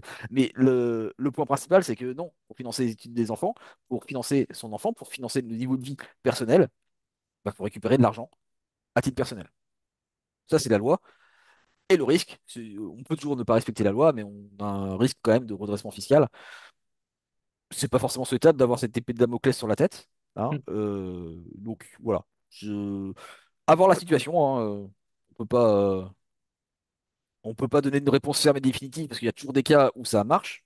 Mais attention à ce point-là, hein, le patrimoine de la société appartient à la société. Il sera revendu aussi avec la société. Et je pense que si on a une situation un petit peu atypique ou qu'on a un objectif de création de vivre à plusieurs, que tu parlais tout à l'heure de la jeune femme qui pouvait trouver un associé qui serait un compagnon. Mais ça peut être aussi deux couples qui veulent habiter, construire chacun une maison, mais avec un mur en commun ou des espaces en commun, et plusieurs familles qui investissent ensemble. Voilà, quand on arrive avec un projet un peu plus complexe, là, ça devient vraiment important d'avoir à se renseigner auprès de Loïc pour pouvoir définir la part sociétale, la part personnelle, et qu'est-ce qui va être envisageable aussi. Est-ce que ça va être une coopérative, une SCI, etc., etc. Oui, et d'ailleurs, ce point-là est très important, effectivement. Je parlais sur un contexte personnel et familial, hein, dans ce que j'ai dit, sur ma réponse. À partir du moment où on s'associe avec quelqu'un d'autre, qu'on ne connaît pas, avec lequel on n'a pas de lien familial, oui, il faut créer une structure, il faut créer une société avec cette personne-là. On ne peut Il pas faut des contrats. s'associer n'importe comment, hein. Il faut qu'il y ait des statuts clairs, bien rédigés, chacun a ses parts. Oui, bah, on a beau être copains aujourd'hui, on ne sait pas comment ça sera demain, donc il faut s'associer dans des bonnes conditions. Et là, ça passe par une société avec des statuts clairs. Au même titre que quand on est en couple, on peut rester concubin et donc on ne fait pas d'investissement commun, ou alors on se crée un contrat ensemble, hein, on se marie ou on se paxe. Et là, il y a des règles claires d'association qui sont faites. Le mariage, c'est une sorte de société, on peut voir ça comme ça, hein. En tout C'est une cas, c'est une façon de voir forme la de, chose. un contrat qui permet de définir s'il y a séparation, qu'est-ce qui est réparti. Oui, c'est Et ça, j'ai découvert que dans le mariage, il y a quatre formes de contrat. Donc, renseignez-vous. tout à fait. Marie demande, trop tôt pour moi, je commence juste un nouvel emploi sans CDI, mais merci à vous deux, c'est très motivant. Alors, c'est intéressant pour l'exemple de Marie, parce qu'il y a peut-être d'autres personnes qui sont dans son cas, qui n'ont pas un projet là maintenant, mais d'avoir les informations aujourd'hui et peut-être te recontacter dans 3 mois, 6 mois, éventuellement un an.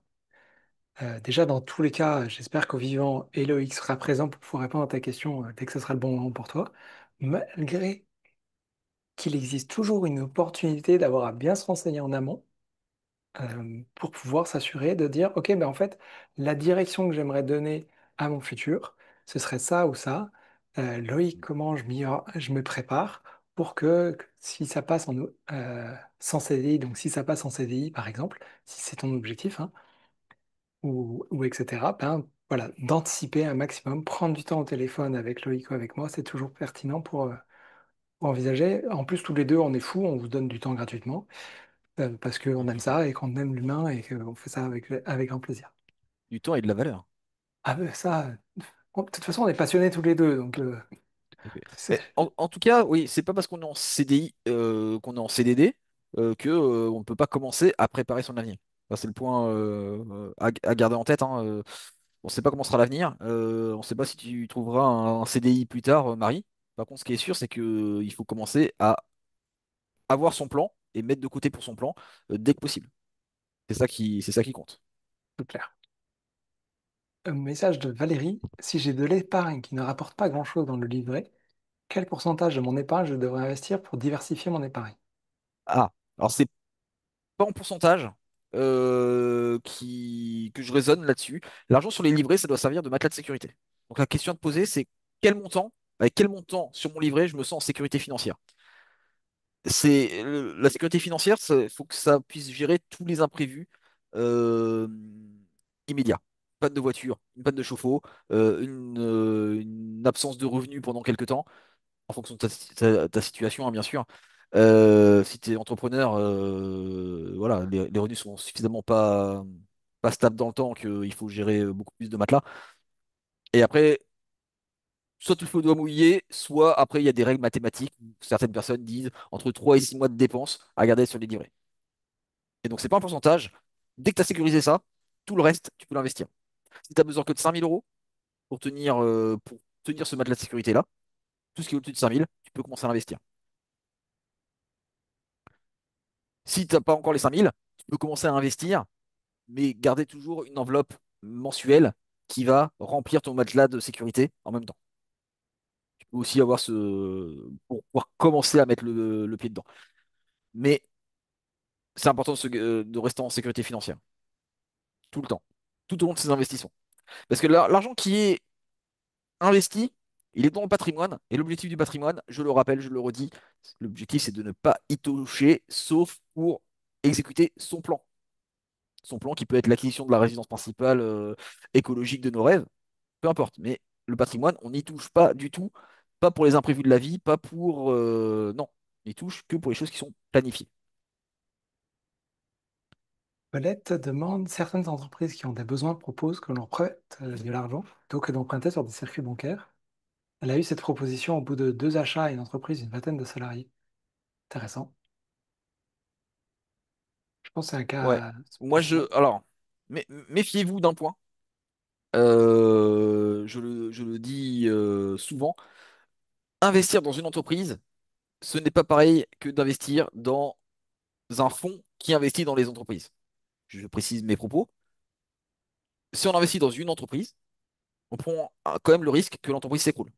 L'entreprise, elle a besoin de financement. Si elle n'a pas tous les financements, elle va peut-être pas pouvoir tourner la chose. Ils vont avoir beaucoup d'argent d'un coup. Ils vont peut-être pas réussir à absorber tout cet argent-là. Ils vont peut-être le dépenser bêtement, comme font 9 startups sur 10. On va prendre des chiffres un peu. Attention dans quoi vous investissez. L'argent, c'est pas parce qu'on investit ou c'est pas parce qu'on prête de l'argent qu'on va pouvoir le récupérer. C'est comme qu'on prête de l'argent à un ami, hein, et on n'est pas sûr de pouvoir le récupérer. Et donc, du coup, on va demander quoi à l'ami? Bah ouais, mais c'est quoi ta solidité financière? T'as un CDI? Ouais, ok. Et tu gagnes combien? Tu dépenses combien par mois? Ah ouais, bon, bah, ok, je peux te prêter 100 balles. Ouais, non, mais attention à ce point-là. Dès qu'on prête à une entreprise, on prend ce risque-là. C'est pour ça que bah, quand on fait des prêts, enfin, en tout cas quand on investit, on a tendance à utiliser des fonds d'investissement. Parce que les fonds ont l'avantage d'investir dans plusieurs entreprises. Et donc, du coup, de diversifier sur différents secteurs et surtout différents secteurs, mais surtout différentes géographies. Parce que quand Et on est tu- sur une seule entreprise, un seul, bah, on prend le risque que ça s'écroule et puis on a que nos yeux pour pleurer après, hein, parce que c'est parce qu'on a prêté de l'argent à quelqu'un qui va nous rembourser. C'est clair. Et souvent, les gens ils disent qu'ils ont peur de la crypto-monnaie. Et ce que tu viens de décrire là, c'est la même chose, parce que les crypto-monnaies, ce que j'en ai compris, parce que je ne suis pas un expert du sujet, c'est que ce sont plein d'entreprises, et à part les cinq plus grosses, en dehors de Bitcoin, qui n'est pas vraiment une entreprise, euh, euh, tous les autres peuvent s'effondrer, quoi. Et à part les cinq plus grosses, éventuellement, parce qu'il y a beaucoup de backups là, qui sont en train de s'installer depuis cette année, Mais sinon, 99% de l'univers de la crypto-monnaie, c'est la même chose que ce que tu viens de décrire. Ça peut s'effondrer aussi. Ça reste des entreprises qui peuvent ne pas fonctionner. C'est ça. Ça reste des entreprises qui peuvent ne pas fonctionner, qui marchent beaucoup plus sur la spéculation, du coup. Donc, le prix à laquelle on achète son jeton n'est pas forcément la valeur de l'entreprise. Hein, c'est la valeur spéculée de l'entreprise, mais c'est pas la réelle valeur de l'entreprise. Donc, attention à ce point-là. La crypto-monnaie, bah, c'est de l'argent magique. Effectivement, ça fait rêver, mais c'est parce qu'il y a beaucoup de spéculation dessus. Dès qu'on enlève la spéculation, qu'est-ce qui reste derrière? Bah, des fois, il reste pas grand-chose. Et il reste, alors, il y a des arnaques en crypto-monnaie, ok, on va passer dessus, hein, c'est pas la majorité des projets. Alors si, c'est certainement la majorité des projets, mais en tout cas, si on prend le top 100 des crypto-monnaies, ça reste quelque chose d'assez fiable. Par contre, quelle est la valeur derrière qu'ils vont pouvoir fournir à l'instant T et sur les 10 ans à venir? C'est une grande question. C'est réellement une question à se poser en tant qu'investisseur quand on achète une crypto-monnaie. Et c'est pareil, j'aurais tendance à dire, bah faut aller se diversifier sur différentes crypto-monnaies et peut-être travailler avec des fonds qui vont euh, sélectionner les bonnes crypto-monnaies par rapport à la qualité des projets. Le problème aujourd'hui, c'est qu'il n'y a pas vraiment de fonds qui gèrent la crypto-monnaie, où les fonds sont trop jeunes et pas suffisamment expérimentés puisque le marché des crypto-monnaies est jeune. Mais pour raisonner pareil, je parle de toutes les crypto-monnaies là quand je dis ça, sauf le Bitcoin. Effectivement, Bitcoin, il a une valeur à part, il est vraiment indépendant. Il mériterait d'avoir sa propre analyse. Et aujourd'hui, Bitcoin, on peut le voir, moi en tout cas, je le vois aujourd'hui comme une valeur refuge et pas une valeur spéculative, c'est-à-dire une façon de se protéger contre les variations de l'euro ou du dollar. Parce que la monnaie, elle peut fluctuer. Par contre, le Bitcoin aussi peut fluctuer, mais à sa façon. Et donc, ça nous permet de se protéger. Et on pourra toujours, même si l'euro ne vaut plus rien demain, prendre son or pour acheter une autre devise, par exemple des dollars, et partir aux États-Unis. Ou on peut faire pareil avec son or, on peut faire pareil avec ses cartes Pokémon. Je prends un autre exemple d'actifs sur lequel l'idée, c'est voilà, c'est juste conserver son patrimoine en le mettant sur une autre valeur qu'on pourra revendre derrière dans une autre monnaie. Voilà l'idée de comment moi je vois le Bitcoin en termes de sans la partie spéculative. Et après, effectivement, on peut aussi jouer, s'amuser un petit peu avec une partie de son patrimoine pour aller spéculer un peu et essayer de faire du gain, essayer de faire son x2 en 2 ans pour acheter sa résidence principale. On peut toujours jouer. La vérité, c'est que 90% des joueurs perdent, hein. Donc, il faut le faire avec une partie acceptable de son patrimoine qu'on est prêt à perdre, sans que ça nous mette en insécurité financière. Mais on peut le Et faire. si cette part, ce serait quoi? 5%, 10%? L'AMF recommande maximum 15% de son patrimoine net total. Patrimoine net, donc la valeur de tous ses actifs financiers et immobiliers, moins les crédits. D'accord. C'est ce que l'AMF recommande pour tout ce qui est diversifié. Le private equity, donc là ce que nous proposait Colette, c'est du private equity, investir dans des entreprises non cotées, des entreprises privées. Euh, tout ce qui est crowdfunding immobilier, voilà, tout ce qui n'est pas juste marché financier ou immobilier, maximum 15%. Dernière remarque de François, il est impossible de faire travailler son argent sur les différents supports défiscalisés bancaires pour réaliser des investissements profitables. J'aimerais bien avoir ton regard après là-dessus. Il faudrait partir sur un petit capital qu'on est prêt à perdre en le diversifiant sur les risques de un quart en actions, un quart en obligations, un quart en minerais type or, argent, platine et un quart en monnaie fiduciaire, ce qu'on appelle l'euro ou le dollar. On peut faire 4% de rendement en réinvestissant tous les intérêts. C'est le portefeuille type Darry Brown. Ouais.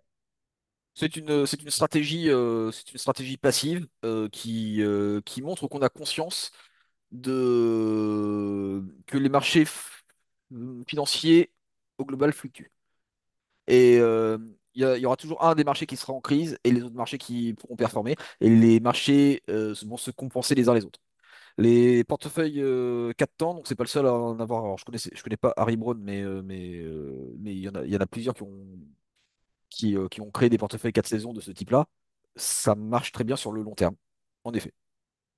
Et c'est très bien, ça fait 4%, c'est honorable, c'est mieux que ce que proposent les livrets, c'est mieux que pas mal de choses.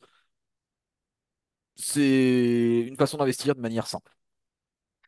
Après, il faut quand même être entouré pour faire ça. Parce que un livret, c'est simple, tu l'ouvres, tu mets l'argent dessus, et puis c'est tout. Alors que ça, il faut quand même un petit peu saisir. Bah, Mais T'es en fait, pas quand on a sûr. dit ça, on n'a rien dit. C'est un peu le problème. C'est la formule magique qu'on retrouve sur Internet et j'ai pas de problème avec ce que tu dis, François. Mais après, il faut aussi connaître quelles sont les actions que j'achète sur un quart d'action. Parce que quand je suis prêt à perdre 5 000 € et que j'investis que 5 000 €, à la limite, on s'en fout d'acheter telle ou telle action. Mais le patrimoine, l'objectif, c'est qu'il grossisse. Donc quand il est à 1 million, perdre 250 000 € parce qu'on a choisi la mauvaise action, c'est un problème.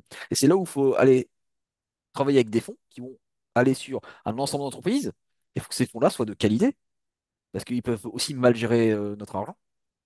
Ça, c'est pour la partie action, mais c'est pareil pour la partie obligation. C'est pareil pour la partie les minerais, il faut acheter des bons minerais. Effectivement, bon, l'or, on peut avoir confiance et c'est des choses qui sont plutôt stables, mais qui rapportent pas beaucoup d'argent. Et puis la monnaie fiduciaire, l'objectif, enfin, de base, ça rapporte pas d'argent en tant que tel.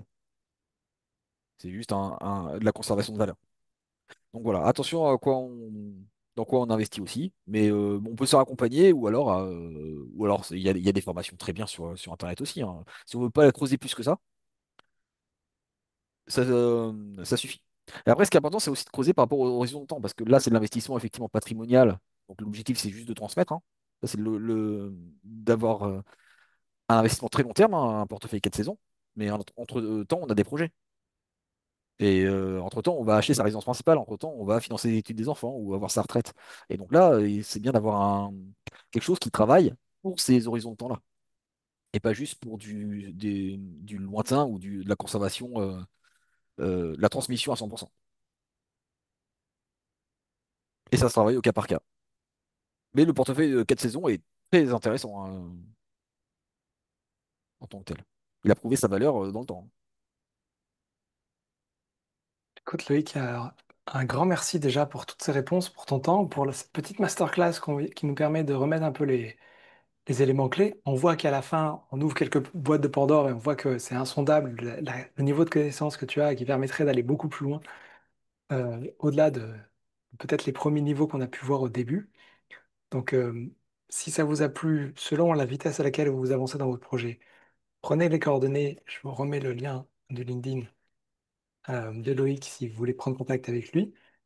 Et sinon, moi, je vais continuer à vous envoyer des emails et aussi dans le groupe Telegram, vous allez pouvoir accéder à l'enregistrement.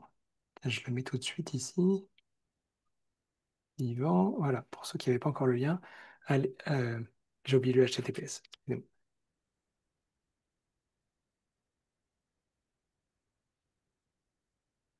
Voilà. Euh, Vous pouvez retrouver du coup l'enregistrement sur le lien que je viens de vous partager et je vais vous partager également d'autres webinaires sur, le prochain, ce sera le 2 septembre sur la peinture naturelle. On change vraiment d'univers et ça va être assez intéressant d'aller un peu voir la finition qu'on peut mettre aussi dans une maison pour respirer un air sain et avoir une finition qui nous convienne. Et puis réaborder pour les personnes qui ne sont pas les étudiants, voilà, différentes thématiques qu'on peut approfondir pour pouvoir se lancer dans son projet de construction, de rénovation, rechercher un terrain, se poser les bonnes questions pour aboutir derrière à une maison écologique qui vous corresponde. Donc ce sera plusieurs webinaires pour pouvoir vous informer gratuitement. Et si vous avez envie d'en discuter sur le plus long terme, autant des finances, vous pouvez passer par moi ou passer directement par le contact de Loïc. Et sinon, ça me fera un grand plaisir de vous renseigner et de poursuivre l'échange avec vous. Loïc, est-ce que tu aurais un dernier mot pour conclure un peu cette rencontre avec toi? Je voudrais vous remercier pour votre attention, pour vos questions et puis de m'avoir supporté pendant 1 heure et demie.